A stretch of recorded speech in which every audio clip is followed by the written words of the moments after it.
Bismillahirrahmanirrahim. Assalamualaikum warahmatullahi wabarakatuh. Alhamdulillah, wassalatu wassalamu ala Rasulillah. Baik, pada materi kali ini kita akan membahas tentang sunnah dan bid'ah. Namun sebelumnya sedikit kita akan flashback atau kelas balik materi-materi yang sudah dibahas. Yaitu dari awal yang pertama tentang hukum Islam atau hukum syara, komponen-komponennya, kemudian ilmu mempelajari hukum Islam tersebut, yaitu fikih dan usul fikih, kemudian pembahasan tentang ijtihad. Sudah dibahas sebelumnya bahwa untuk ijtihad itu tidaklah tertutup, tapi terbuka lebar, terutama pada zaman sekarang ini, di mana perkembangan dan kemajuan teknologi sangat pesat sekali dan membutuhkan ijtihad para ulama di berbagai bidang, khususnya hukum Islam, baik itu ekonomi, ibadah, dan lain sebagainya. Walaupun sementara ada ulama yang berpendapat bahwa bentuk ijtihad dulu pernah tertutup pada masa taklid, setelah masa imam mazhab. Namun masa kontemporer sekarang ini para ulama banyak melakukan ijtihad dan merupakan suatu keharusan atau kebutuhan, karena kalau tidak akan terjadi kekosongan hukum terhadap suatu permasalahan atau banyak permasalahan yang belum ada dalil yang secara jelas.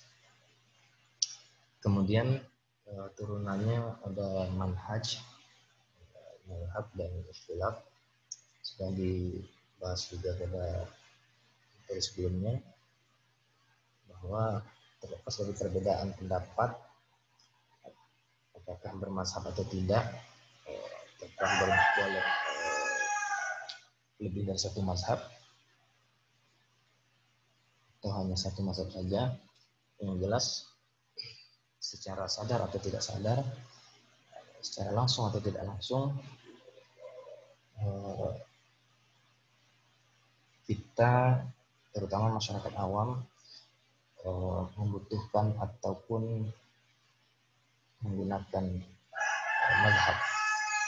Sebagai contoh misalnya ketika kita sholat, apakah kita baca bismillah atau tidak, itu otomatis kita sudah mengikuti salah satu pendapat mazhab yang ada, walaupun kita mungkin tidak menyadarinya atau tidak mengatakan tidak bermazhab atau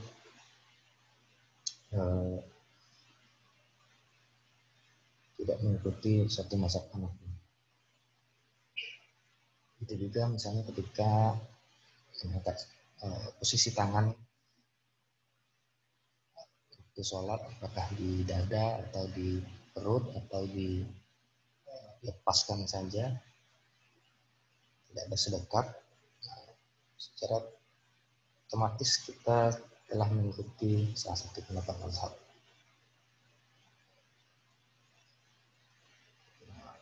Walaupun terjadi banyak perbedaan pendapat, perbedaan antar mazhab, namun ikhtilaf atau perbedaan itu bukanlah perpecahan. Oke,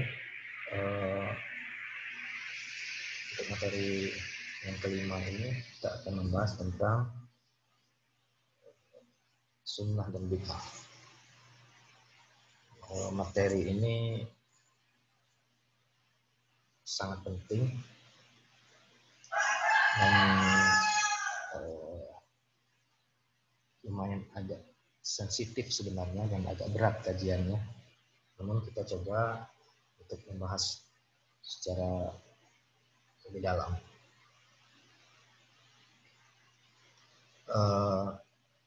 Sunnah dan bid'ah dari era tradisional hingga era milenial. Ada sunnah dan bid'ah zaman old, dan ada juga sunnah dan bid'ah zaman now. Nanti kita lihat apa itu sunnah dan apa itu bid'ah, apa contohnya sunnah dan bid'ah zaman old dan zaman now. Baik, yang pertama adalah sunnah. Sebenarnya sunnah ini sudah populer dan sebagian besar kita sudah tahu apa itu makna sunnah. Namun sini akan kita tegaskan lebih jelas lagi. Sunnah itu memiliki banyak pengertian tergantung dari disiplin ilmu yang menggunakannya. Misalnya kalau dalam ilmu fikih, sunnah itu berarti salah satu hukum yang dari hukum yang 5 itu yang sudah pernah kita bahas, yaitu jika dikerjakan mendapat pahala, jika ditinggalkan tidak apa-apa atau tidak berdosa. Itu sunnah dalam pengertian dalam disiplin ilmu fikih. Lain lagi dengan sunnah dalam disiplin ilmu fikih atau usul fikih. Sunnah dalam usul fikih yaitu sunnah adalah sumber kedua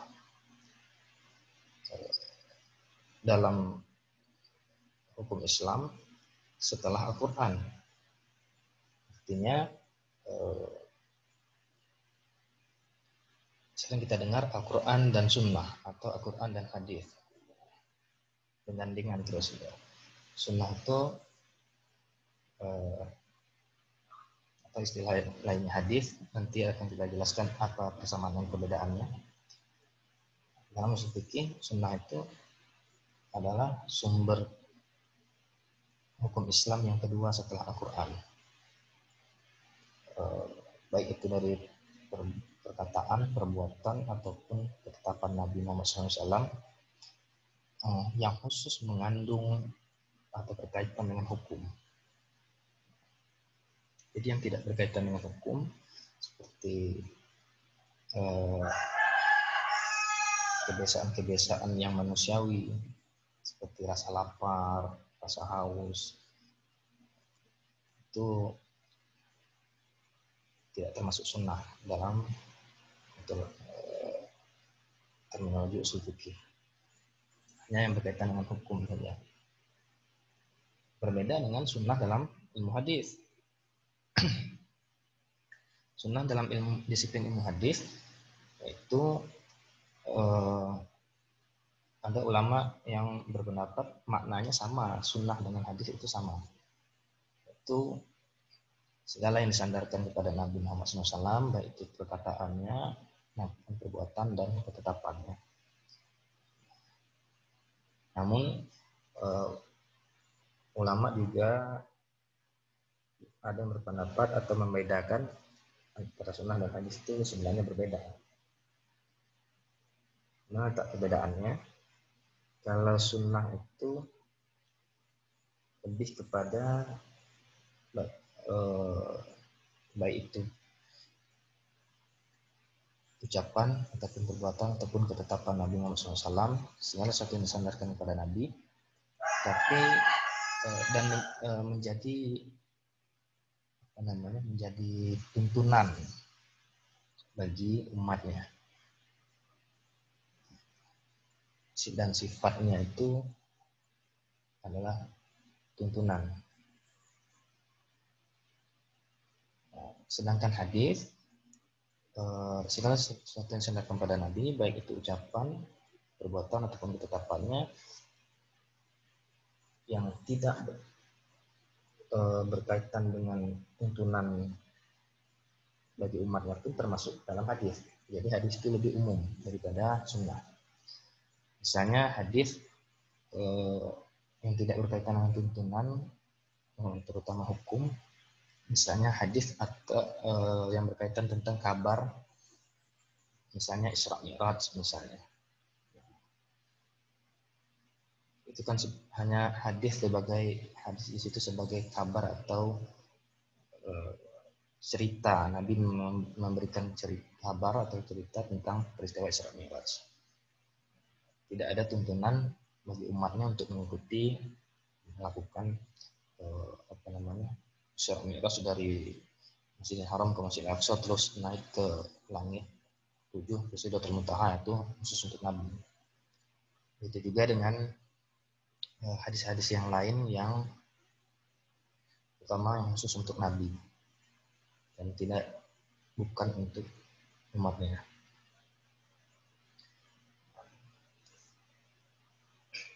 Untuk lebih detailnya itu akan dipelajari dalam disiplin ilmu hadis. Baik, sunnah rasanya sudah sangat jelas dan sudah sangat bisa dipahami. Kemudian yang sering menjadi permasalahan adalah masalah bid'ah. Seolah-olah bid'ah ini adalah lawan dari kata sunnah.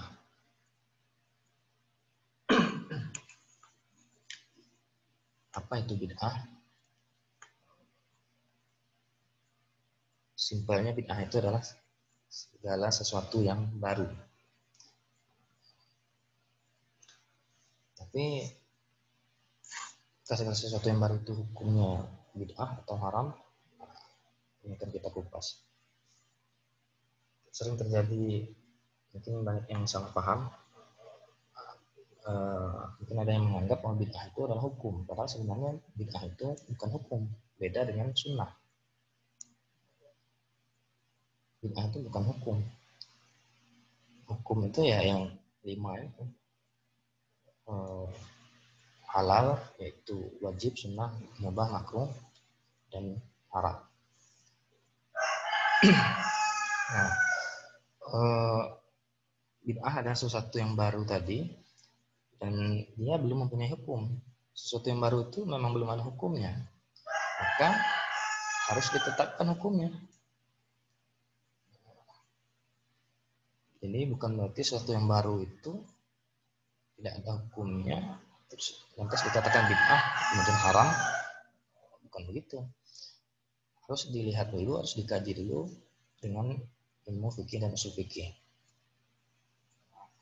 Kemudian sesuatu yang baru atau sesuatu yang tidak dilakukan oleh Nabi Muhammad SAW itu yang dikatakan bid'ah.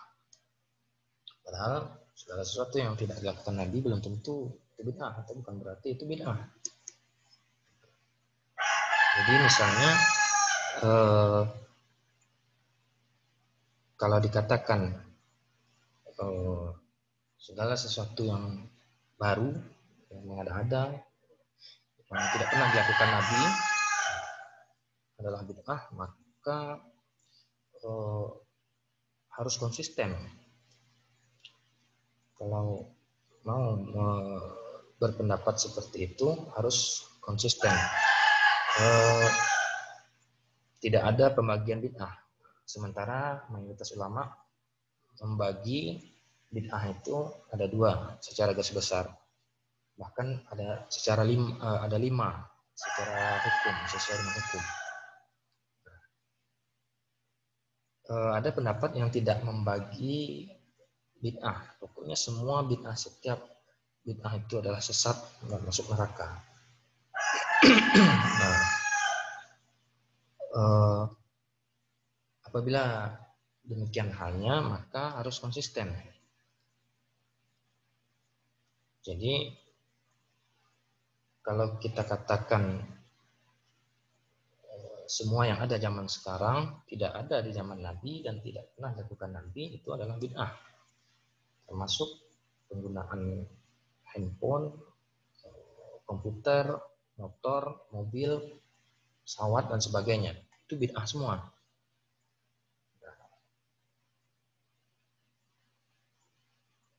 Jadi Namun ada lagi yang berpendapat, oh itu bukan bid'ah, itu kan masalah dunia, masalah sarana dan prasarana, masalah alat.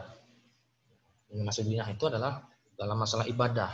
Nah, tadi katanya bid'ah itu pokoknya setiap bid'ah itu sesat masuk neraka, tidak ada pembagian bid'ah. Tapi setelah itu malah dibagi pula, ada yang bid'ah itu dalam urusan ibadah, bukan dalam urusan dunia atau sarana prasarana. Jadi harus konsisten. Kalau mau lihat, nanti akan kita lihat hadisnya.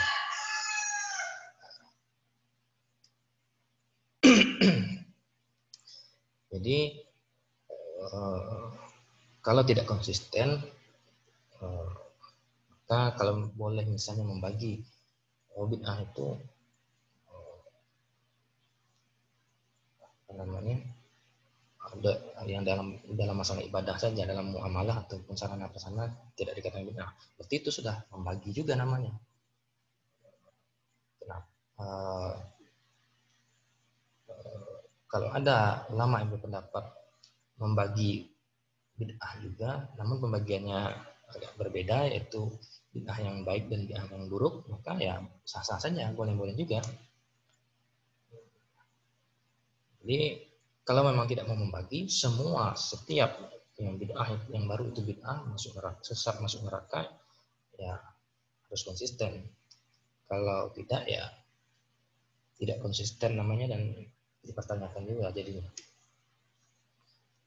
Argumentasinya, dalilnya tidak konsisten, tidak kuat. Nah, kemudian kalau misalnya pun dibagi, dikatakan tadi bid'ah itu masalah ibadah, bukan masalah muamalah atau sarana prasarana. Maka ibadah pun ibadah yang mana? Ibadah itu terbagi juga, ada pembagiannya, ada terbagi menjadi dua. Itu ibadah mahdhah dan ibadah ghairu mahdhah. Kalau dipukul rata semua harus konsisten tadi, ya semua ibadah baik mahdhah dan ghairu mahdhah sesat semua. Atau kalau ada bid'ah itu ya sesat masuk neraka semua. Padahal ibadah itu ada yang mahdhah, ada ghairu mahdhah. Maksudnya apa? Ibadah mahdhah itu maknanya ibadah yang ketentuannya sudah pasti dan tidak bisa diganggu atau diganggu gugat atau dirubah. Contoh misalnya sholat 5 waktu, zuhur 4 rakaat misalnya, subuh 2 rakaat dan lain sebagainya. Itu ibadah mahdhah, ibadah ritual yang ketetapan dan ketentuannya sudah pasti, sudah tetap tempat dan waktu pelaksanaannya. Dalam tata caranya sendiri pun terjadi perbedaan pendapat juga. Dalam sholat, walaupun yang mahdhah yang pastinya tadi itu adalah rakaatnya, 5 rakaatnya. Adapun dalam sholat itu baca bismillah atau tidak, al-fatihahnya, kemudian posisi tangannya bagaimana, itu banyak terjadi perbedaan pendapat juga. Jadi yang ibadah mahdhah yang pastinya seperti jumlah rakaat sholat tadi itu. Dan juga misalnya puasa yang diwajibkan itu adalah di bulan Ramadan, itu ibadah mahdhah. Kalau ada yang menambahkan di luar bulan Ramadan, lah itu yang bid'ah, masalah ibadah bid'ah yang buruk. Nah, adapun ibadah ghairu mahdhah selain ibadah mahdhah tadi, dikatakan ibadah ghairu mahdhah atau selain mahdhah. Ibadah yang selain ritual yang ketentuannya atau ketetapannya sudah ditetapkan secara pasti waktu dan tempatnya. Contoh misalnya bersedekah, mau bersedekah pakai uang, mau bersedekah pakai emas. Zaman Nabi tidak ada uang rupiah. Nah, kita sekarang pakai uang rupiah, kita bersedekah. Nah, itu ibadah, tapi ghairu mahdhah. Bid'ah dia ibadah, tapi ghairu mahdhah. Tapi intinya itu bersedekahnya itu mau tata cara, tempat dan waktunya tidak ditentukan dengan pasti. Jadi dinamakan ghairu mahdoh. Mau berapa rupiah, mau 1 juta, mau 2 juta, mau 100.000, mau 500 rupiah, itu terserah. Kapanpun dan dimanapun. Bisa juga menggunakan sedekah, misalnya menggunakan selain uang, buah-buahan misalnya, ataupun sedekah, bahkan senyum sedekah juga. Nah, itu yang ghairu mahdoh. Menyingkirkan duri atau paku dari jalan, itu termasuk ghairu mahdoh. Nah, apapun bentuknya, bentuk ibadahnya, ghairu mahdoh ini tidak tetap. Termasuk penggunaan internet untuk belajar misalnya, itu tidak ada zaman Nabi, tapi termasuk, kalau dikatakan ibadah, termasuk ibadah ghairu mahdoh. Oke, kemudian makanya mayoritas ulama membagi secara garis besar bid'ah itu ada 2, yaitu bid'ah yang baik atau bid'ah hasanah atau bid'ah mahmudah, dan yang kedua bid'ah yang buruk, itu bid'ah sayyi'ah atau madmumah atau dolalah, sesuai dengan pembagian hukum yang 5 itu. Secara besar ada 2, halal dan haram. Turun halal itu turunannya wajib, sunnah, mubah, dan makruh. Begitu juga bid'ah tadi, seperti yang sudah disampaikan, bid'ah itu bukan hukum, dan justru karena dia sesuatu yang baru, yang memang belum ada hukumnya, justru itu harus ditetapkan hukumnya sesuai dengan hukum yang ada, hukum yang 5 itu. Makanya sementara sebagian ulama bahkan membagi bid'ah itu detail sampai kepada seperti pembagian hukum itu. Makanya ada bid'ah yang wajib, bid'ah sunnah, bid'ah mubah, bid'ah makruh, bahkan bid'ah haram. Kita akan membahas secara garis besar saja. Itu terbagi menjadi 2, bid'ah yang baik dan bid'ah yang buruk. Atau bid'ah hasanah dan bid'ah sayyi'ah atau dolalah.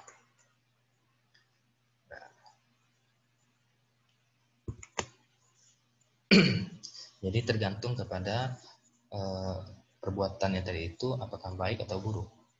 Perbuatannya walaupun baru, tidak pernah dikerjakan lagi, baik atau buruk, itu yang digolongkan pada hukumnya bid'ah baik atau bid'ah buruk. Nah, sekarang kita akan melihat dalilnya.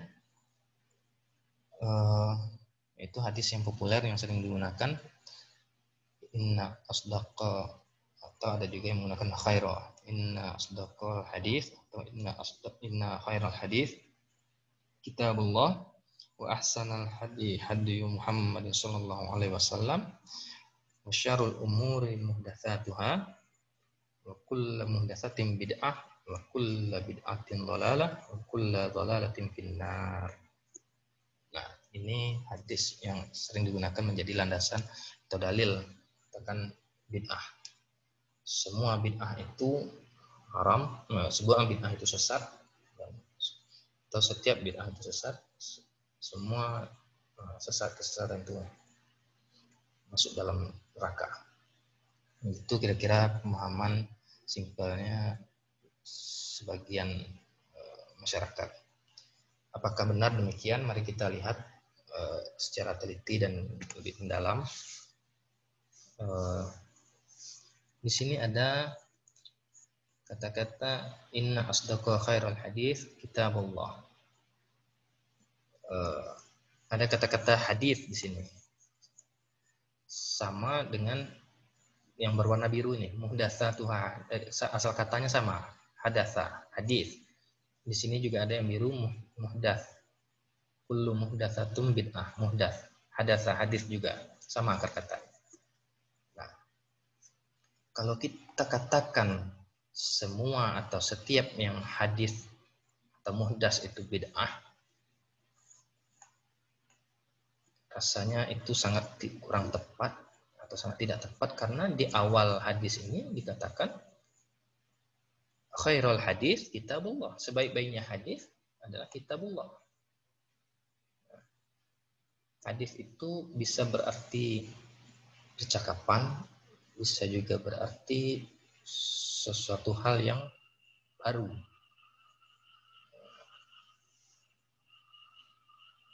Jadi hadis di sini kitabullah, termasuk juga hadis Nabi Muhammad SAW. Nah, ini hadis yang populer dan sering digunakan. Nah, di sini digunakan ternyata ada hadis yang baik. Sesungguhnya sebaik-baiknya hadis atau hadis yang paling benar atau hadis yang paling baik adalah kitabullah dan hadis Nabi SAW. Nah, jadi ternyata tidak semua hadis atau muhdatsah itu bid'ah. Di sini baru dijelaskan wasyarrul umuri muhdatsatuha, dan seburuk-buruk urusan atau seburuk-buruk perkara adalah muhdatsatuha, yang mengada-ada.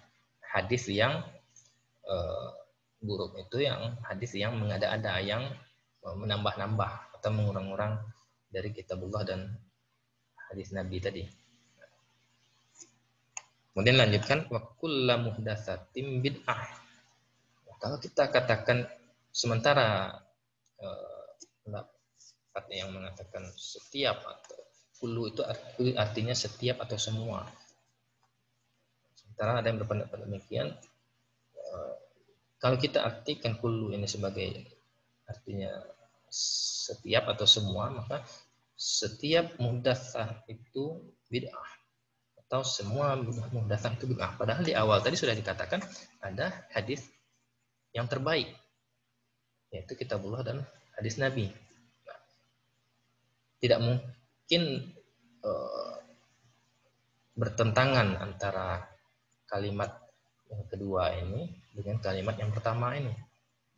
Kata yang pertama dengan kata kedua.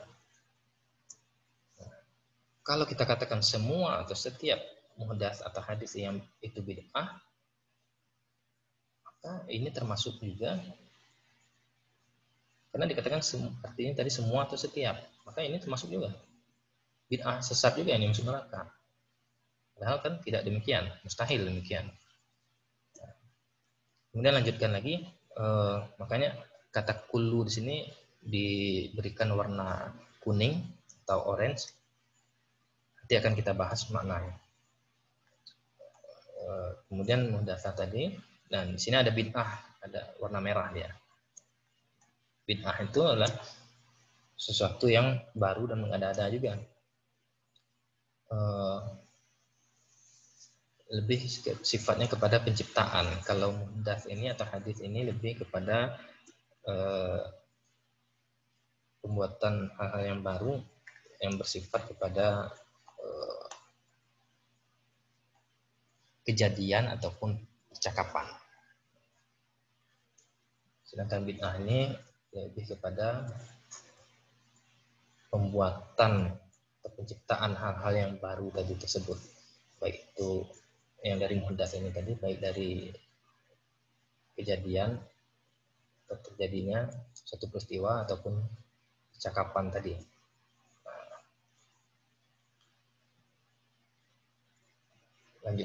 Kita lanjutkan. Wa kullu bid'atin dhalalah. Setiap yang atau semua yang bid'ah itu adalah sesat. Wa kullu dhalalatin finnar, dan setiap atau semua yang sesat itu masuk dalam neraka. Hadis ini harus dipahami dengan ilmu fikih dan usul fikih melalui pendapat para ulama. Mayoritas ulama menggunakan hadis ini juga sebagai dalil untuk membagi bid'ah tadi. Ada bid'ah yang baik, ada bid'ah yang buruk. Nah, mana ada pembagiannya di sini?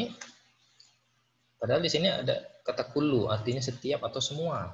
Berarti tidak ada pembagian di situ. Nah, makanya sementara pendapat yang mengatakan tadi setiap atau semua yang baru yang tidak pernah dilakukan Nabi itu adalah bid'ah, sesat, masuk neraka. Nah, namun kalau mau konsisten, kalau mau harus konsisten, setiap atau semua bid'ah masuk neraka tadi itu. Jangan tidak ada juga pembagian antara bid'ah dalam bidang ibadah itu yang dilarang, kemudian bid'ah dalam muamalah itu diperbolehkan atau tidak dikatakan bid'ah dalam sarana prasarana atau muamalah dalam ibadah. Di sini tidak ada dijelaskan apakah dalam muamalah atau ibadah, tidak ada pembagian dan penjelasan seperti itu. Sama saja. Nah, makanya saya tadi dikatakan harus konsisten kalau mau.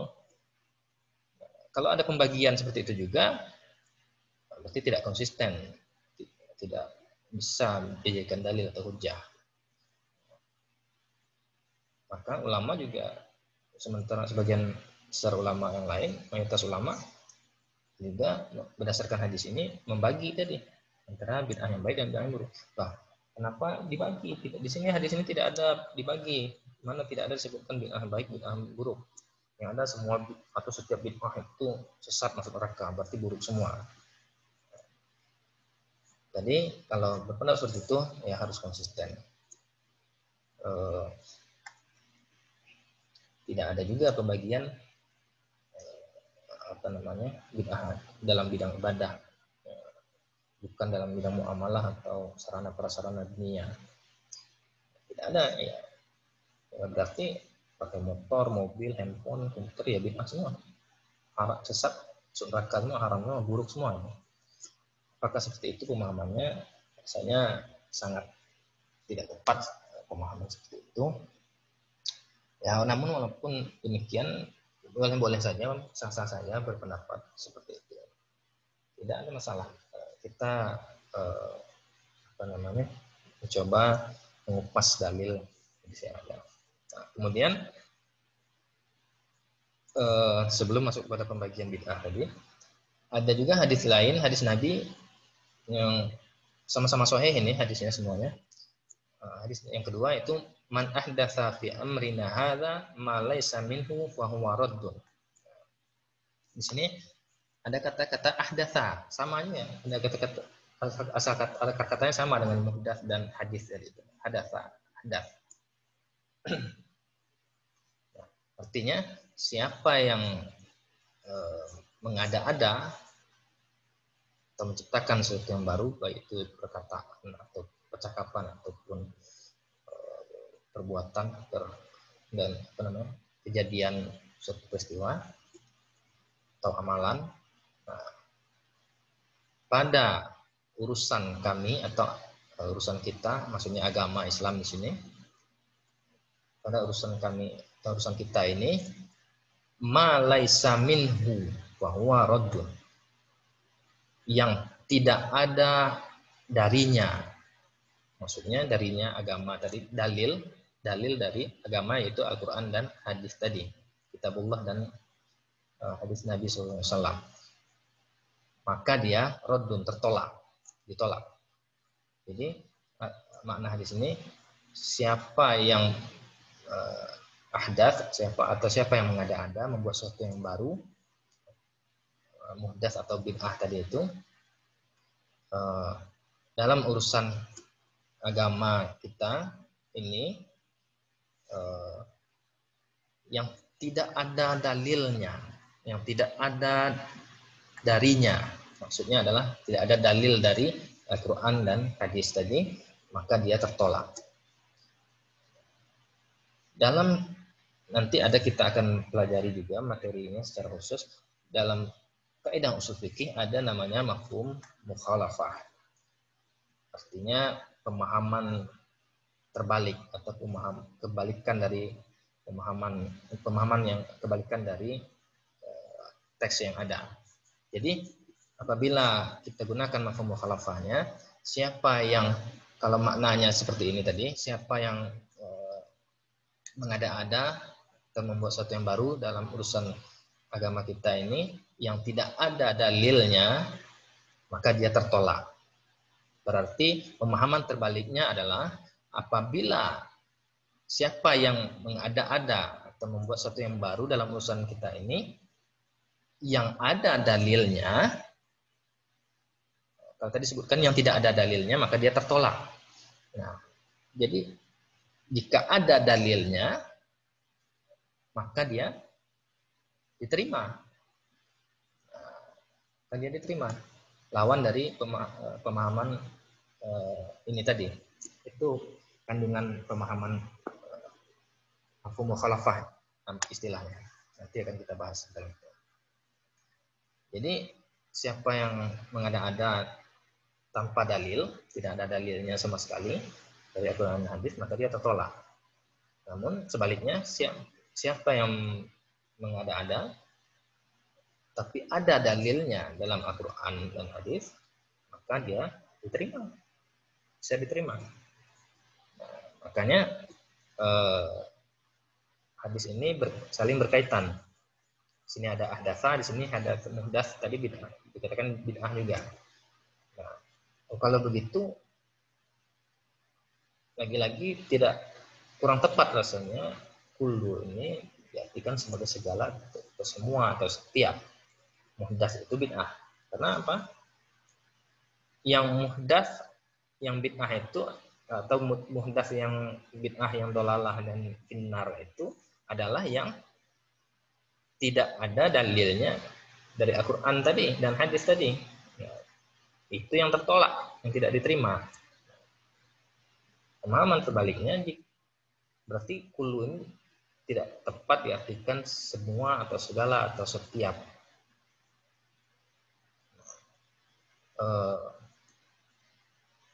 Kalau kita katakan demikian, hadis ini tadi yang kedua mengatakan yang tidak ada dalilnya yang tertolak. Berarti yang ada dalilnya tidak ditolak atau dengan kata lain diterima. Nah, masalah dalil nanti juga kita akan bahas secara khusus materinya, apa itu dalil dan macam-macam dalil. Apakah semuanya ada dalilnya dalam Al-Quran dan hadis? Bagaimana kalau tidak ada dalilnya? Banyak yang tidak ada dalilnya dalam Al-Quran. Nanti ada pembagiannya dalil-dalil itu. Jadi yang sesuatu yang tidak ada dalilnya secara garis besar itu ada dalil yang pasti, yang qat'i, ada yang zonni. Ada yang dalil yang pasti, yang jelas, ada yang tidak jelas. Nanti itu akan kita bahas secara khusus. Yang jelas misalnya kalau kita memperingati Maulid Nabi misalnya. Nah,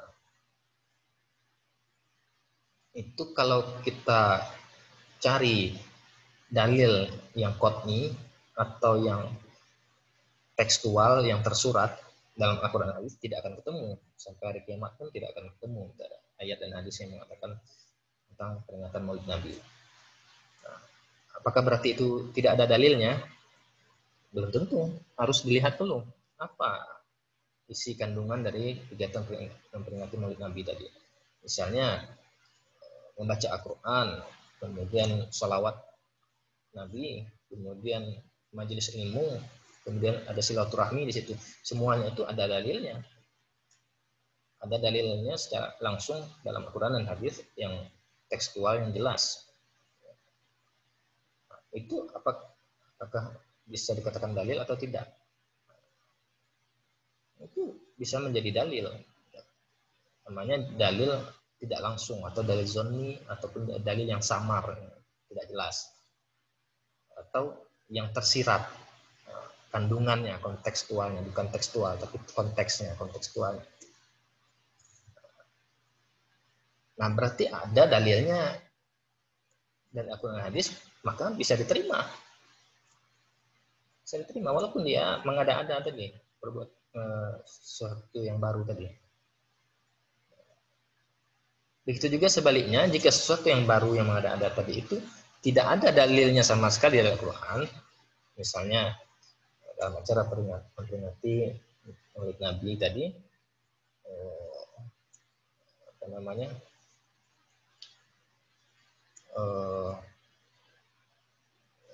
berpesta pora misalnya, kemudian ada musik-musik yang bercampur bebas, kemudian mabuk-mabukan. Nah, itu yang dikatakan tidak ada dalilnya yang tertolak tadi itu. Atau sebenarnya ada juga dalilnya, tapi dalilnya itu adalah larangan. perbuatan-perbuatan yang dilarang. Kalau mau dikatakan ya tidak ada dalilnya, itu tidak ada dasar hukumnya dari Al-Quran dan hadis, yang ada justru malah larangannya. Kalau seperti tadi membaca Al-Quran, kemudian salawat kepada Nabi, itu ada semua dalilnya, perintahnya. Nah, kalau perbuatan-perbuatan maksiat tadi di masjid misalnya dalam cara memperingati Nabi itu ada mabuk-mabukan, kemudian konser musik, nah itu yang tidak ada dalilnya, atau walaupun ada dalilnya tapi dalil yang larangan, melarang, bukan anjuran atau perintah yang baik untuk dilaksanakan, maka dia tertolak. Sampai di sini teman-teman bisa dipahami. Maka di dalam ya ini juga dari kata hadis tadi, hadasa, muhdas, hadis tadi, kalau kita katakan hadis semua yang hadis muhdas itu bid'ah, sesat, masuk neraka.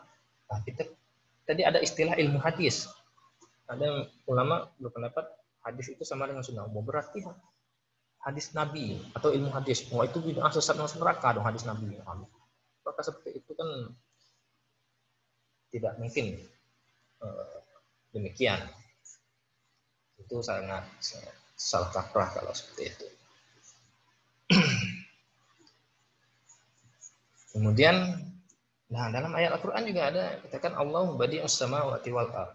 Ada kata-kata badi' seakar kata dari bid'ah tadi, bid'ah. Ya, pembuat yang baru. Allah membuat suatu ciptaan yang baru, yaitu langit dan bumi, memang belum ada contoh sebelumnya. Nah, apakah dikatakan Allah di sini bid'ah, sesat, masuk neraka? Kan na'udzubillah, mustahil seperti itu. Jadi padahal ada kata-kata badi di warna merah di sini. Sama dengan ini bid'ah. Kata ibadah, badi, bid'ah. Nah, tidak bisa kita menghukum atau menetapkan hukum secara tekstual seperti itu. Dan sangat kacau dan sangat berbahaya akibatnya.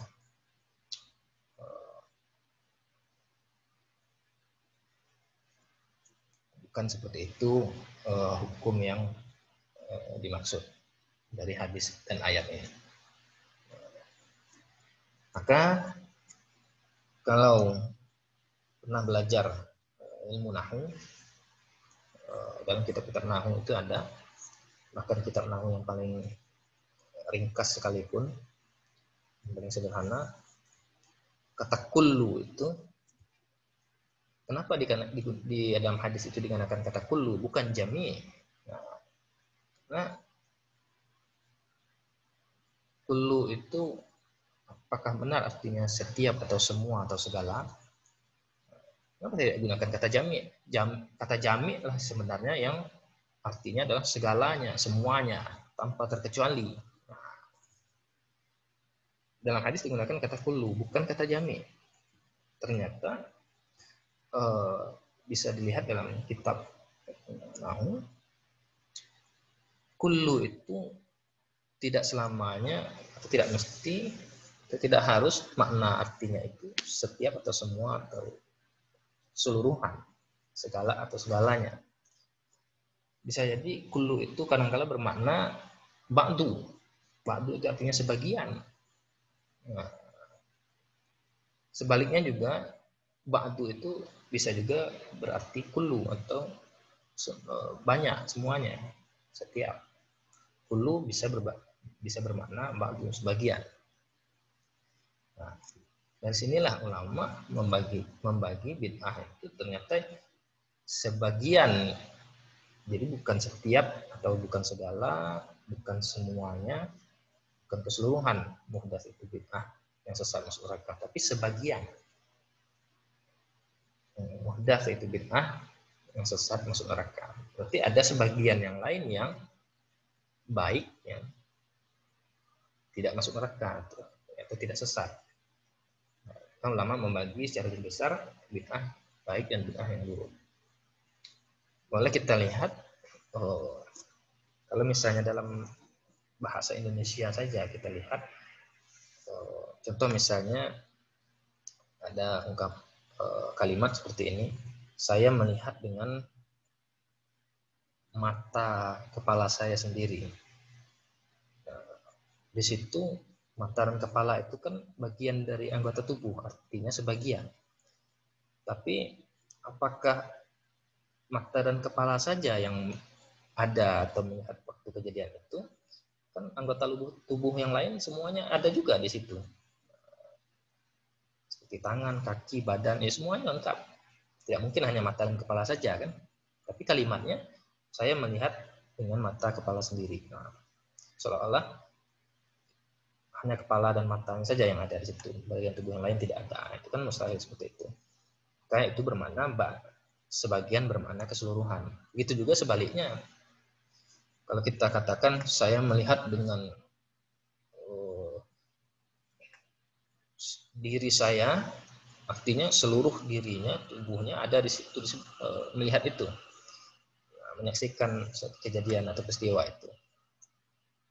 Tapi apakah semua tubuh dan dirinya itu yang bagian dirinya itu yang melihat? Kan yang hanya tugasnya fungsinya melihat hanya mata saja. Bahkan kepala pun tidak melihat, mata saja yang melihat. Jadi itu bermakna seluruh, bermakna sebagian. Nah, itu contoh sederhananya dan bisa dipahami. Kemudian kita lanjutkan lagi dalam ayat Al-Quran. Juga ada kata kullu, banyak sekali kata kullu. Contoh misalnya di sini wa utina min kulli syai'. Ini ayat dalam surah An-Naml menceritakan tentang kisah Nabi Sulaiman dan Ratu Balqis yang diberikan, artinya adalah dan kami berikan segala sesuatu. Kalau kullu tadi kita artikan segala sesuatu atau setiap sesuatu, semua sesuatu. Tapi menurut pendapat sebagian ulama kurang tepat kullu di sini diartikan segala sesuatu. Karena akan bertentangan dengan ayat-ayat yang lain dan logika juga. Apakah segala sesuatu memang diberikan oleh Allah kepada Nabi Sulaiman? Tentu tidak. Yang diberikan hanya kekayaan, harta kekayaan, kemudian menjadi raja, kemudian bangsa jin dan manusia patuh padanya. Nah, berarti kullu ini bukan bermakna keseluruhan, tapi bermakna sebenarnya sebagian. Karena apa? Tidak semua diberikan, segala sesuatu diberikan kepada Nabi Sulaiman. Apakah langit, bumi, matahari, bintang, planet yang lain, bahkan surga dan neraka diberikan semua kepada Nabi Sulaiman? Kan tidak. Jadi bertentangan jadinya jika kita artikan kullu sini segala sesuatu. Ini tepatnya sebagian tadi. Kemudian ada juga dalam ayat yang lain, waja'alna minal ma'i kulla syai'in hayy. Dan telah kami jadikan dari air, dari setetes air, setiap segala sesuatu yang hidup. Nah, itu kalau kita artikan kullu itu setiap atau segala sesuatu dari keseluruhan. Nah, kurang tepat rasanya penggunaan kata kullu ini jika diartikan dengan keseluruhan atau setiap tadi itu. Nah, karena apa? Karena dalam ayat ini dikatakan menjadikan tanda kutip setiap segala sesuatu yang hidup itu dari air. Ayat kalau kita artikan demikian, ayat ini bisa bertentangan dengan ayat-ayat yang lain nantinya, dan itu mustahil. Ayat ayat Al-Quran tidak saling bertentangan. Nah, karena apa? Karena tidak semua makhluk yang hidup itu diciptakan dari air. Ada malaikat, ada jin, itu kan makhluk hidup juga. Malaikat diciptakan dari cahaya, jin diciptakan, dan setan diciptakan dari api, bukan dari air. Dia hidup juga kan. Nah, jadi kurang tepat kullu ini diartikan setiap atau segala, semua, segala sesuatu. Lebih tepatnya adalah sebagian tadi. Keseluruhan bermakna sebagian. Nah, dalam ayat lain disebutkan malaikat itu diciptakan dari cahaya, jin dan iblis itu dari api. Jadi kalau kita artikan keseluruhan tadi, yang hidup diciptakan dari air, bertentangan ayat yang satu dengan ayat yang lain.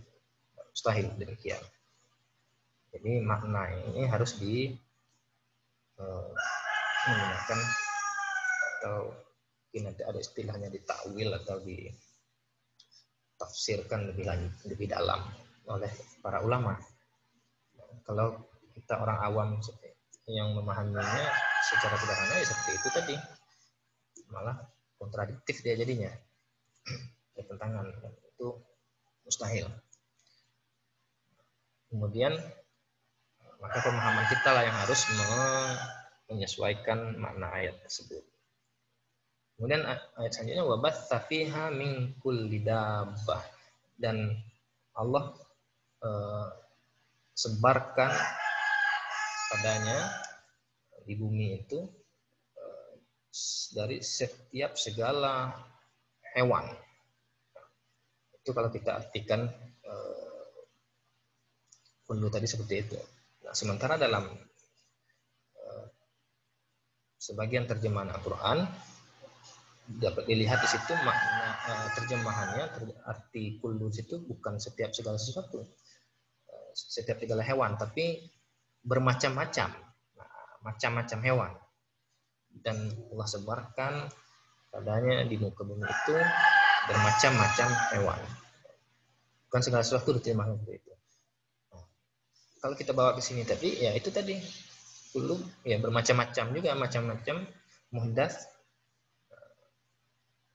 Muhdatsah yang mana? Macam muhdatsah yang mana, yang atau jenis muhdatsah yang mana yang bid'ah, yang sesat masuk akal, ya itu tadi yang buruk tadi itu, dhalalah, yang tidak ada dalilnya. Bermacam-macam dia, macam-macam muhdatsah bid'ah. Nah, yang bid'ah, yang sesat, yang masuk neraka, itu yang tidak ada dalilnya, itu yang dhalalah. Berarti jenis atau macam dari muhdats atau bid'ah yang baik, yang ada dalilnya, itu baik, boleh dilakukan. Nah, kemudian dalam hadis Nabi juga dikatakan menggunakan kata kullukum ra'in, dan seterusnya. Awalnya ini saja kita lihat kullukum ra'in, setiap kamu adalah pemimpin. Kalau kita artikan ya, sementara secara sederhana kebanyakan orang mengartikan kullu ini ya seperti itu tadi, setiap atau keseluruhan, semuanya, segalanya. Padahal ya bahasa Arab memang seperti itu, bahasa Al-Quran itu, bahasa Arab satu kata itu bisa terdiri dari banyak makna. Bahkan satu kata itu bisa lebih dari 5 sampai bahkan 10 belasan bahkan puluhan maknanya satu katanya. Maka bisa dari itu menyebabkan atau munculnya timbul perbedaan hukum tadi, perbedaan pendapat, karena berbeda memahami makna ayat tadi itu ataupun hadis tadi, makna katanya. Dalilnya sama, ayatnya sama, hadisnya sama, tapi maknanya berbeda, makna yang digunakan berbeda, pemahaman yang berbeda, maka hukumnya pun bisa berbeda. Sama seperti ini tadi, kullu diartikan dengan makna segala sesuatu, setiap atau keseluruhan, ya semuanya tanpa terkecuali. Tapi kan bertentangan dengan dalil-dalil dan logika-logika yang telah kita sampaikan tadi. Sebenarnya seperti ini juga, kullukum ra'in, setiap kamu adalah, atau segala kamu, semua kamu adalah pemimpin. Di sini kan tidak termasuk kalau kita artikan setiap atau semua atau segala tadi itu, segala kamu adalah pemimpin. Bagaimana dengan anak-anak? Bagaimana dengan orang gila atau orang mabuk? Atau anak-anak yang masih kecil, yang belum dewasa, belum balik berakal. Nah, kalau kita kan kullukum, semua kamu adalah pemimpin, nah, itu kurang tepat rasanya. Kita sebenarnya adalah menunjukkan maknanya adalah sebagian, sebenarnya tidak termasuk di sini apa namanya, ya seperti itu tadi, orang gila, orang mabuk, ataupun orang tidur, dan juga orang anak-anak itu rufi'ul qalam, dikaitkan dengan hadis yang lain itu terbebas dari hukum, tidak termasuk dia dalam kullu di sini. Maka tidak tepat, ya kurang tepat kullu kita katakan semuanya. Kalau mau, makanya pilihan diksi atau kata baik dalam hadis maupun ayat Al-Qur'an itu sungguh sangat indah dan syarat makna, dan sangat-sangat tepat sekali penggunaannya. Makanya yang digunakan adalah kullu, bukan jami' tadi. Nah, kalau jami' ini baru semuanya tanpa terkecuali. Maka ini benar. Itu yang digunakan adalah kata kullu, bukan jami'. Oke, next. Lanjutkan. Nah, ini ada juga hadis Nabi yang mengatakan bahwasanya ini tadi dibirukan. Kira-kira maknanya begini: siapa yang menghidupkan sunnah dari sunnahku, kata Nabi, setelah aku meninggal, maka baginya pahala seperti perbuatan orang yang melakukannya tanpa mengurangi pahala orang tersebut. Jadi jika ada seseorang yang melaksanakan atau menghidupkan satu sunnah atau satu tradisi yang baik, di dalam hadis redaksi yang lain dikatakan sunnatan hasanatan, sunnah yang baik, sunnah hasanah. Siapa yang mentradisikan atau melaksanakan sunnah atau menghidupkan sunnah yang baik, sunnah Nabi, nah itu yang kemudian ditiru oleh orang lain, maka dia juga akan mendapatkan pahala yang sama semisalnya dengan orang yang melakukan tersebut tanpa mengurangi dua pahalanya masing-masing. Namun juga disebutkan sini, ini ada tanda merah, wa man ibtada'a bid'ata dhalalah. Siapa yang berbuat mengarang-arang atau mengada-ada perbuatan bid'ah, dhalalah di sini sebutkan dhalalah. Dalam redaksi yang lain, yang redaksi kedua sebutkan mansanna sunnatan sayyi'atan. Nah, kali ini jelas sunnah saja ada yang hasanah, ada yang sayyi'ah. Apalagi bid'ah. Itu juga ada yang hasanah dan ada yang dhalalah atau sayyi'ah. Nah, ini Nabi sendiri membagi bid'ah itu bid'ah yang hasanah dan dhalalah.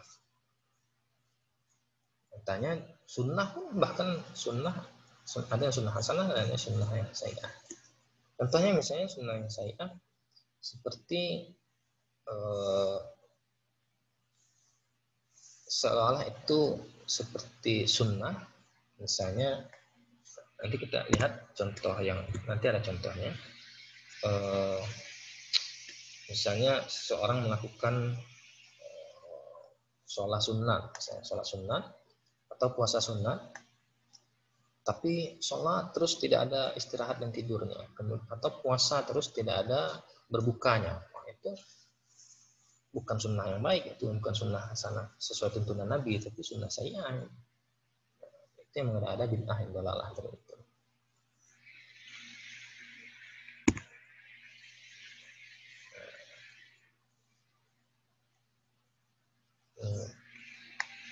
Sunnah dan bid'ah di era tradisional dan milenial Itu sunnah dan bid'ah pada zaman old atau zaman dahulu, bahkan ketika Nabi masih hidup, pada masa sahabat dan pada ulama terdahulu atau temporer, ada itu terjadi bid'ah, sunnah dan bid'ah. Sunnah jelas ya, ada bid'ah ya, bid'ah hasanah dan sayyi'ah. Nanti kita lihat contoh. Dan di masa sekarang zaman now, masa kontemporer, ini ada sunnah dan bid'ah. Tapi sunnah dan bid'ah yang bagaimana? Kita lihat. Nah, ini tadi hadis yang bid'ah sayyi'ah atau dalalah, bahkan katakan sunnah sayyi'ah atau bid'ah sayyi'ah atau dalalah. 3 orang yang satu berpuasa, kemudian yang satu sholat terus tanpa istirahat dan tidur, satu puasa tanpa berbuka, kemudian yang satu tidak menikah. Padahal sunnah Nabi adalah menikah. Maka Nabi mengatakan, barang siapa yang membenci sunnahku maka bukanlah dari golonganku. Itu yang dikatakan bid'ah sayyi'ah atau dalalah tadi, atau sunnah sayyi'ah tadi. Ada sunnah yang hasanahnya, sunnah Nabi yang sunnah Nabinya yang nikah 1, 2, 3 atau 4, dan tidak bisa dan tidak boleh juga kita mengikuti sunnah atau yang khusus Nabi tadi.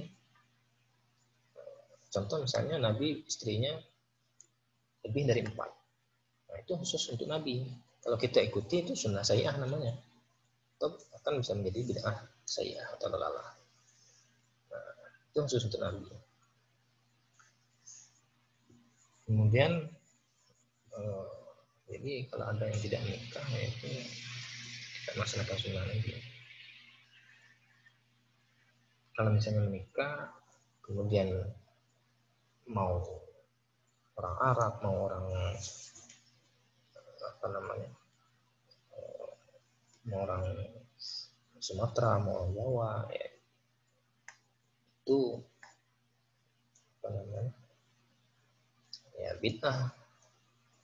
Yang sunnahnya itu yang menikahnya itu bagaimana tata cara menikahnya, kemudian dengan siapa menikahnya. Karena Nabi menikahnya dengan orang Arab. Kalau kita ikuti sunnah harus seperti itu, harusnya orang Arab. Kalau tidak bid'ah, itu susah jadinya. Jadi bukan seperti itu pemahamannya. Kemudian, nah ini ada contoh lagi. Pada zaman Nabi bahkan sudah ada yang mengaku Nabi palsu. Nah itu bid'ah itu. Yang membawa ajaran atau selain Al-Quran dan hadis tadi, yang mengubah atau mengada-ada tadi, membuat yang baru. Termasuk juga menambah atau membuat hadis baru atau hadis palsu ya, atau maudhu. Itu yang sebenarnya dilarang oleh Nabi dalam hadisnya tadi. Bid'ah seperti itulah yang sebenarnya yang sesat, yang masuk neraka. Karena Nabi sudah tidak ada lagi, sudah meninggal, berarti hadis pun tidak ada lagi hadis yang baru. Kalau ada orang yang membuat hadis baru, berarti itu palsu atau maudhu. Itu diancam neraka. Dalam hadis yang lain dikatakan, siapa yang berdusta atas namaku, kata Nabi, maka tempat duduknya di neraka. Termasuk juga menambah atau mengurangi ayat Al-Quran. Nah, itu tadi bid'ah yang dalalah itu adalah bid'ah sayyi'ah yang buruk itu menambah atau mengurangi sesuatu yang sudah pasti, yang sifatnya pasti atau qat'i, yang sangat jelas ketetapannya, tempat dan waktunya, takarannya. Misalnya ayat Al-Quran sebanyak 30 juz. Nah, jika ada yang menambah atau mengurangi, itu yang bid'ah, yang dalalah itu. Tapi ada yang menambah atau mengurangi sebenarnya bukan menambah atau mengurangi ayat Al-Quran, tapi dia menambahkan syakal atau baris dan titik pada Al-Quran itu, pada ayat Al-Quran. Nah, itu bid'ah yang hasanah, itu bid'ah yang baik itu. Nah, yang patut kita ketahui, Al-Quran pada zaman Nabi itu berbeda jauh dengan Al-Quran yang ada pada zaman kita sekarang ini. Al-Quran pada zaman Nabi tidak ada baris dan tidak ada titiknya, belum ada titik, belum ada baris. Orang Arab paham bacanya itu, tapi orang non-Arab tidak akan paham. Jangankan yang tidak ada baris, tidak ada titiknya, yang ada baris dan ada titiknya saja masih banyak yang belum, tidak bisa atau belum lancar baca Al-Quran. Nah, itu yang belum banyak, hal ini yang belum banyak diketahui oleh masyarakat awam, bahwasanya Al-Quran pada zaman Nabi belum dijadikan, dikumpulkan dalam satu mushaf khusus, kemudian belum ada titik dan barisnya. Kemudian para sahabat pada zaman Sayyidina Abu Bakar mengumpulkan lembaran-lembaran ayat Al-Quran tadi yang masih terserak atau terpisah-pisah di pelepah kurma, kemudian di kulit unta, dan sebagainya, itu digabungkan, disatukan menjadi satu mushaf. Akan disalin dalam satu mushaf yang khusus oleh tim penulis wahyu. Bahkan Sayyidina Umar sendiri waktu itu, Sayyidina Umar yang sebenarnya memberikan usulan seperti itu, karena dengan alasan banyak para hafiz Al-Quran yang meninggal dunia, sehingga dikhawatirkan kalau hanya bersifat Al-Quran tadi diturunkan atau diajarkan bersifat hafalan saja, khawatir akan hilang. Kemudian lembaran-lembaran Quran yang masih terpisah tadi di pelepah kurma dan di kulit unta tadi misalnya, itu kalau tidak disatukan kemudian dijadikan satu mushaf khusus, itu sangat dikhawatirkan Al-Quran tidak akan diturunkan atau diwariskan terjaga sampai saat ini, bahkan sampai hari kiamat nanti. Maka Sayyidina Umar berinisiatif mengusulkan kepada Sayyidina Abu Bakar, bahkan Sayyidina Abu Bakar sendiri pada awalnya sangat menentang dan tidak berani melakukan hal tersebut, karena bahkan sudah mengatakan itu bid'ah, tidak pernah dilakukan Nabi. Tapi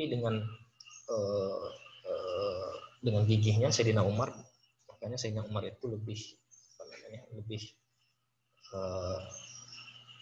apa istilahnya itu, lebih berani dia berijtihad, karena banyak permasalahan-permasalahan yang baru yang dihadapi, yang belum pernah dialami atau terjadi pada zaman Nabi. Makanya Sayyidina Umar sangat terkenal dengan ijtihadnya yang ada terobosan-terobosannya revolusioner dan tanda kutip berani,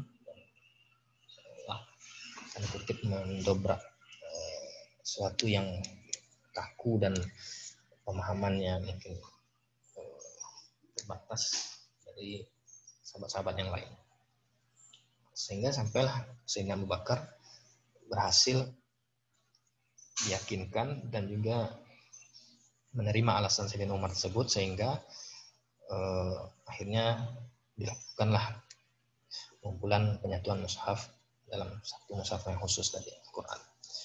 Bahkan awalnya tim penulis wahyu pun menentang juga, tapi setelah melihat Sayyidina Umar dan Sayyidina Abu Bakar, dua sahabat Nabi, dua sahabat dekat Nabi, Khalifah Khulafaur Rasyidin, yang memerintahkan ataupun yang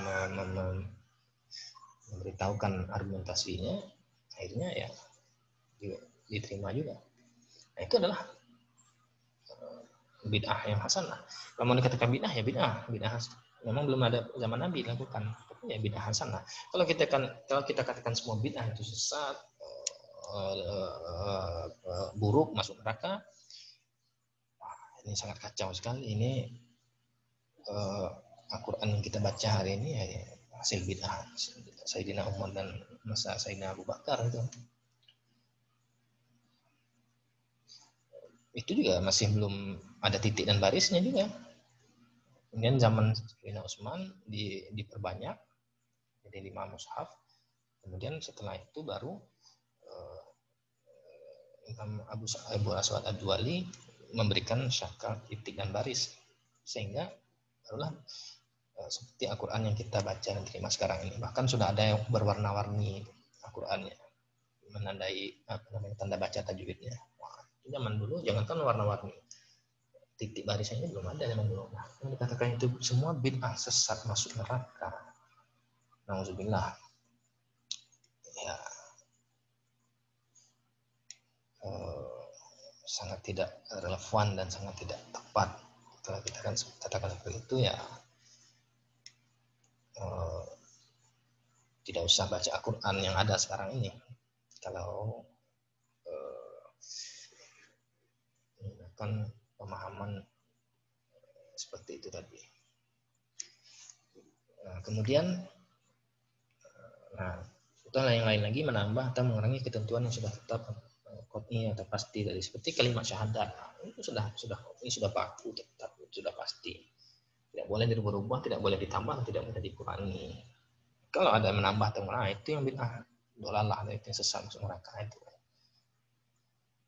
Kemudian rakaat salat tadi sudah disampaikan juga, puasa membuat puasa wajib selain Ramadan itu, selain puasa-puasa yang puasa wajib memang sudah ditentukan ya, seperti puasa kafarat atau puasa qada misalnya, itu lain lagi.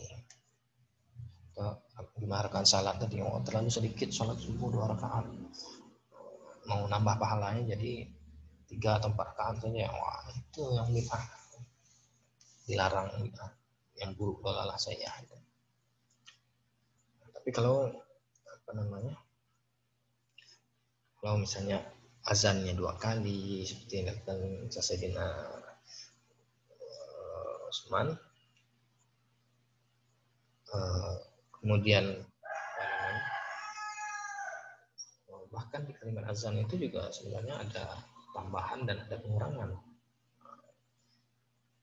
Itu kalau mau dikaji lebih lanjut, lebih dalam, itu lumayan panjang pembahasannya. Kemudian bahkan sebenarnya ya seperti azan, kalau dikatakan sesuatu yang baru atau tidak pernah dilakukan Nabi, bid'ah. Nabi tidak pernah azan, dan juga tidak pernah sholat tahiyat masjid, tapi itu menjadi sunnah. Atau kalau mau dikatakan bid'ah, ya bid'ah sana.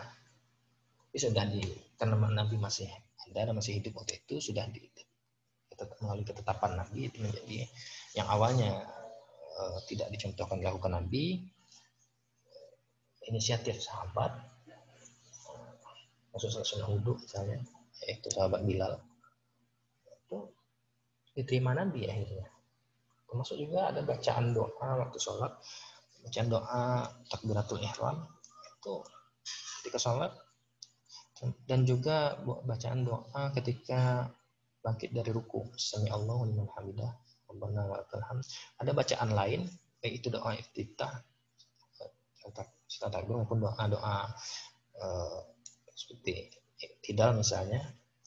Itu Nabi pernah mendengar sahabat membaca doa yang lain selain yang diajarkan Nabi, tapi kalimatnya baik ya. Yang wajib itu kan Al-Fatihah yang tidak boleh dirubah. Ada sahabat yang membaca doa tapi doanya baik, ya bagus. Setelah selesai bahkan Nabi memuji, mengatakan malaikat berbondong-bondong atau berebut untuk mengaminkan doa tadi. Nah, itu Nabi masih ada, Nabi masih hidup.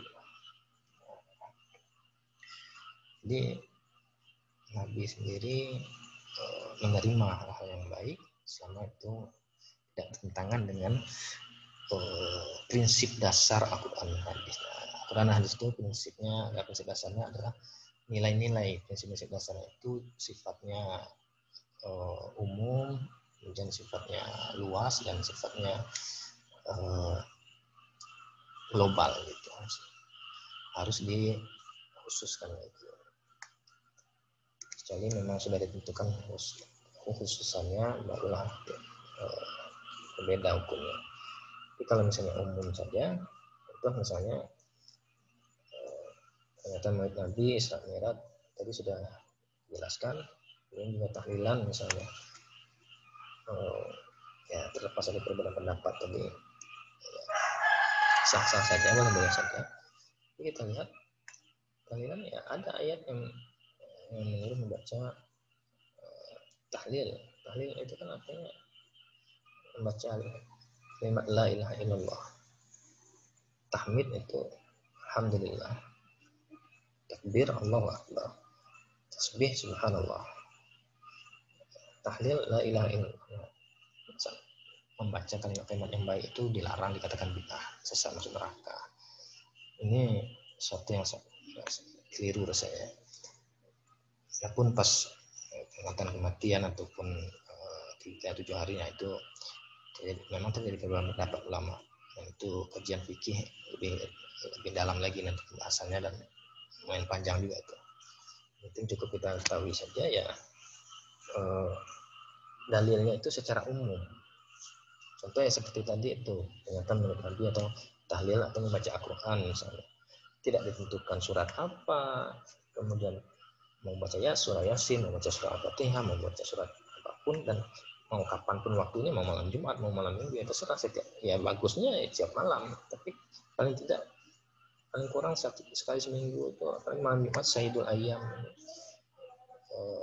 malam yang atau hari yang mulia, ya, induknya hari dan satu minggu itu hari Jumat, itu ya itu yang istimewanya. Apa salahnya? Justru malah bagus. Kalau mau dikatakan bid'ah ya bid'ah hasanah, tapi sebenarnya termasuk sunnah hasanah itu tadi dari Nabi. Ada ibadah yang ghairu mahdhah tadi, di luar ibadah ritual wajib tadi itu, yang tidak ditentukan waktu dan tempatnya, jadi boleh terserah kapanpun dimanapun, memang ya boleh-boleh saja. Nah, jadi itu prinsip Al-Quran hanya itu sifatnya umum.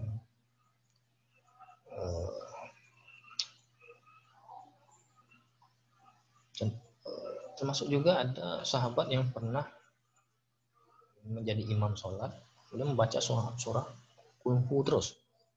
Nah itu Nabi tidak pernah mengajarkan seperti itu, sampai makmum jamaahnya mengadukan hal tersebut kepada Nabi.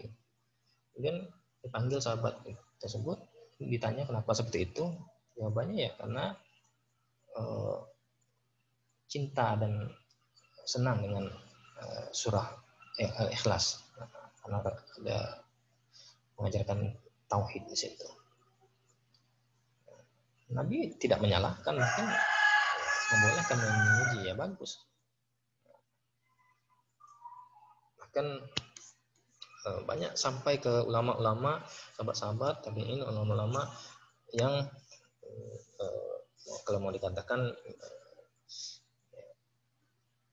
sebenarnya sunnah hasanah tadi itu. Kalau tidak boleh katakan bid'ah ya bid'ah hasanah.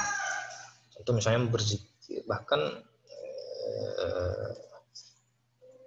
ulama-ulama seperti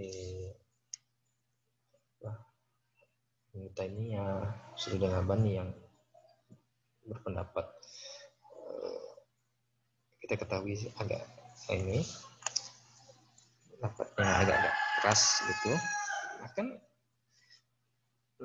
melakukan tanda kutip bid'ah juga, yaitu bid'ah hasanah. Misalnya melaksanakan zikir atau bacaan-bacaan tertentu, bacaan ayat Al-Quran tertentu atau zikir tertentu dari subuh sampai duha, bahkan sampai siang. Nah, itu tidak ada diajarkan Nabi. Jadi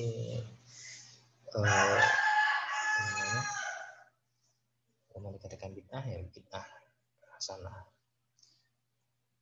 Lain ceritanya kalau pendapat yang mengatakan semua bid'ah sesat masuk neraka tadi itu, ya sesat dan masuk neraka, banyaklah manusia atau orang Islam yang sesat dan masuk neraka, hampir semuanya. Nah, bid'ah tanda kutip bid'ah yang dalam pengertian bahasa baru dan ada tadi itu, ya, hampir semuanya gitu, yang masa sekarang ini kita lakukan. Bahkan diri kita sendiri ya bid'ah juga, tidak ada zaman Nabi ya. Tapi ya itu tadi masuk bid'ah. Bid'ah apa? Bid'ah yang baik atau bid'ah yang buruk. Lihat nilai-nilai prinsip-prinsipnya dalam kandungan Al-Quran dan hadis yang ada, yang mendekati konteksnya. Masuk juga, bahkan dalam peringatan Maulid Nabi, Ibnu Taimiyah juga menyampaikan, ya menurut pribadi dia itu tidak perlu dilakukan atau mungkin dianggap bid'ah, namun kurang apakah bid'ah hasanah atau sayyi'ah. Taruhlah misalnya bid'ah, walaupun dianggap bid'ah sayyi'ah misalnya, tapi menurut pribadi dan untuk pribadi beliau, bahkan ketika melihat banyak mayoritas kaum muslimin waktu itu memperingati Maulid Nabi, bahkan beliau mengatakan itu adalah sesuatu yang bagus, dapatkan pahala yang besar, ajrun azim. Dalam kitabnya sendiri itu dikatakan seperti itu. Jadi ya silahkan, maksudnya begitu. Dia tidak mau memperingati seperti itu, tapi ada orang lain yang melaksanakannya, memperingatinya, kan beliau menguji, ya silahkan. Artinya tidak memaksakan pendapat atau kehendak, untuk beliau pribadi saja. Seperti itu. Nah, yang boleh-boleh saja seperti itu, yang jelas yaitu tadi tidak memaksakan kehendak, tidak apalagi sampai menyalahkan orang lain, sampai mengatakan itu mencap bid'ah, ahli bid'ah, ahli sesat, masuk neraka, ahli neraka, padahal sesama saudara muslim. Itu yang tidak diperbolehkan. Berbeda pendapat itu boleh, perpecahan seperti mengejek dan mencap, memponis seperti itu yang tidak boleh, karena itu adalah hak prerogatif Allah. Hanya Allah yang berhak menentukan, ini sesat, ini masuk neraka, ini benar, ini masuk surga, ini dosa, ini berpahala. Hanya Allah yang tahu. Manusia tidak berhak. Maka tidak ada yang sifatnya merasa paling benar atau yang lainnya salah, bahkan menyalahkan orang lain. Ya boleh-boleh saja kita mengikuti satu pendapat dan menganggap itu benar. Yang penting tidak menyalahkan orang lain. Penting tidak memaksakan kehendak atau pendapat tersebut pada orang lain, dan tidak menyalahkan orang lain, pendapat orang lain yang mengikuti pendapat yang berbeda. Nah, makanya perbedaan pendapat itu boleh, perpecahan itu jangan.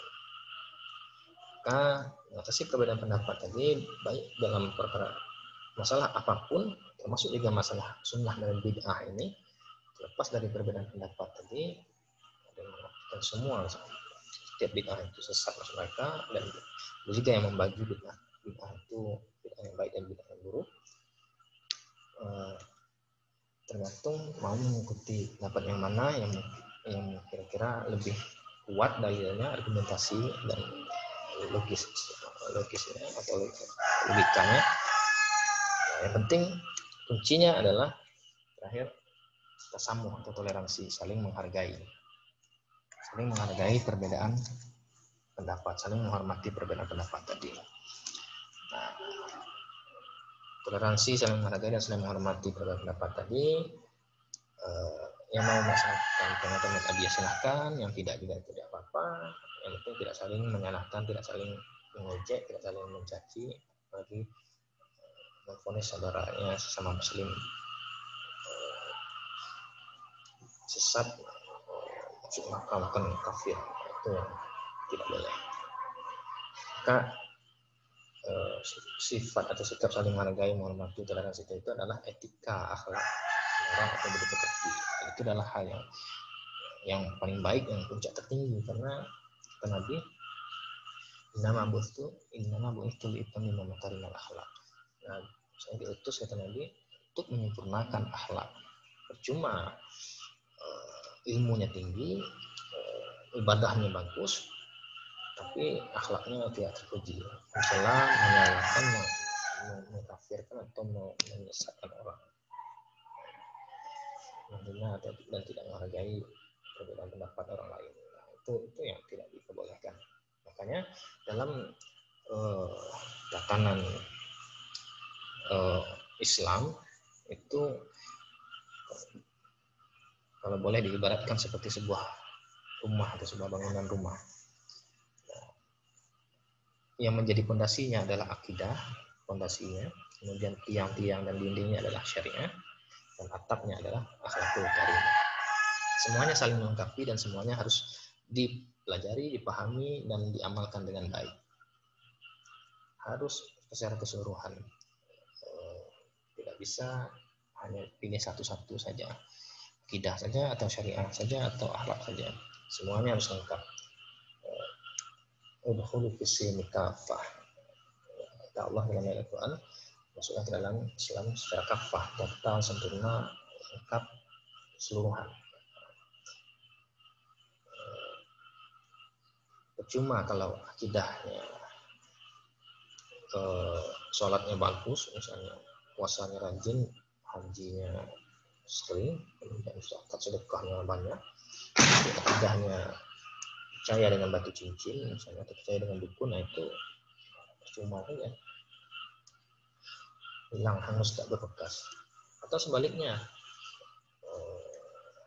tadi ibaratkan rumah itu tiang dan dindingnya ada, tapi fondasinya tidak ada, ya. Dihembus angin sedikit saja runtuh ya roboh. Atau sebaliknya juga, akidahnya bagus, akidahnya kuat, percaya dengan rukun iman yang 6, tidak syirik, fondasi rumahnya kuat, tapi tiangnya tidak ada atau tiangnya tidak kuat. Cuma di KTP Islam, rukun iman yang 6 itu percaya dengan yakin, dengan kuat, tapi tidak sholat, tidak puasa, tidak zakat, itu cuma saja. Tapi dipertanyakan keimanan itu belum sempurna. Istilahnya itu Islam KTP. Kemudian apakah cukup dua itu saja? Akidah bagus, fondasinya kuat, tiang dindingnya kuat, syariahnya bagus, kuat. Ternyata belum cukup. Rumah itu tidak lengkap kalau tidak ada atap. Atap itu fungsinya untuk melindungi dari panas dan hujan. Justru atap itu adalah puncak tertingginya. Kalau hanya fondasi dan tiang saja, tidak ada atap, ya sama dengan tiang listrik atau tiang jemuran. Atau ada atap tapi ada tiang tapi tidak ada fondasi, tidak kuat, dia gampang roboh. Atau juga ada atap, enggak ada fondasi, tidak ada tiang, ya tidak mungkin, ya tidak bisa juga berdiri. Syariah itu adalah tiangnya, yaitu ilmu syariah, fikih, hukum-hukum. Nah itu masuk fikih dan usul fikih, itu syariah. Akhlakul karimah adalah akhlak atau tasawuf, akidah, ilmu tauhid, iman, ilmu dan amal. Itu apa namanya, istilah lainnya. Dia akhlakul karimah. Cuma dia akidahnya bagus, rukun imannya kuat, rukun Islamnya lengkap, bagus, tapi kerjanya seperti itu tadi, tidak menghargai orang lain, mencela orang lain, menyalahkan orang lain, memfitnah orang lain, mengadu domba, kemudian berbohong, kemudian juga memfitnah ataupun pokoknya etika akhlak atau moralnya yang kurang baik. Bukan akhlakul karimah, tapi akhlakul mazmumah, yang jelek. Percuma juga, hilang juga semuanya. Justru dari fondasi yang kuat melahirkan, menumbuhkan tiang dan dinding yang kuat juga, dan atapnya juga kokoh dan indah. Itu baru Islam yang sempurna, yang kafah. Terakhir, kalau boleh sedikit berpantun. Di Makkah ada Ka'bah, Masjid Nabawi di Madinah. Pelajari ilmu syariah agar hidup berkah dan terarah.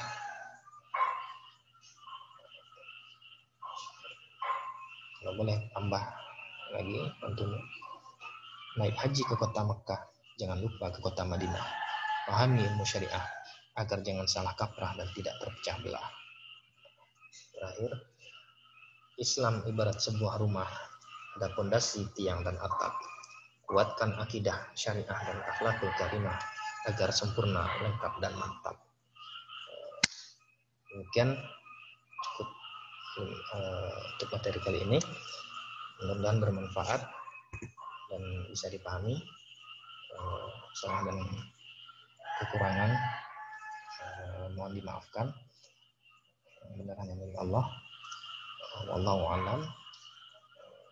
Tutup. Assalamualaikum warahmatullahi wabarakatuh.